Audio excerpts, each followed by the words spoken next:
Bill McDonough, let's just talk a little bit about how the PCAOB, how you set about creating a regulator for the auditing profession, and whether, there was a lot of criticism that the way in which you did it was, too soft, not tough enough, didn't expose the problems well enough, and so on and so forth. So I think it's worth spending a minute just talking about why you took the approach you did, the kind of supervisory as opposed to... It's what we call the supervisory approach.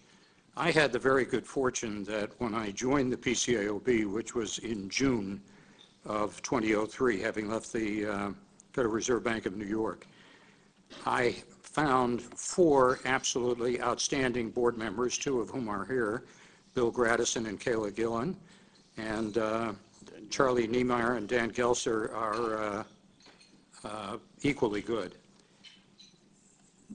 But I was number 42 on the payroll. And the question was, how are you going to get the accounting profession to want to reform itself? Because you sure in hell weren't going to reform it with 42 people or even 300 people if you took a big stick and made the accounting profession want to fight you on every issue, and also want to become, after seeing what happened to Arthur Andersen, so risk-averse that they wouldn't approve any audit of anybody. So we decided to copy, actually, the Federal Reserve's approach towards bank supervision, which was once described, fortunately, by a banker to an accountant. And the banker said to the accountant, well, what's he like as a supervisor? And the answer was, if you're doing the right thing and really running a good bank, boy, is he an easy guy to get along with.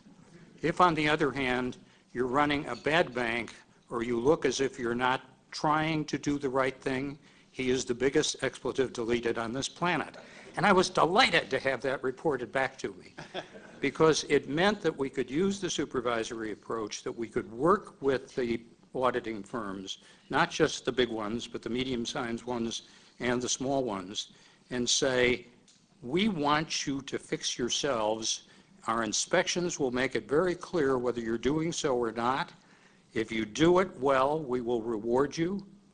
And if you do it badly, we will raise an unholy amount of hell. Fortunately, that message got through so well that the amount of holy hell that has had to be administered has been quite small. But that certainly is not because the PCAOB, I know now, and even when I was running it, is not very attentive to having the audit profession improve the quality of its service.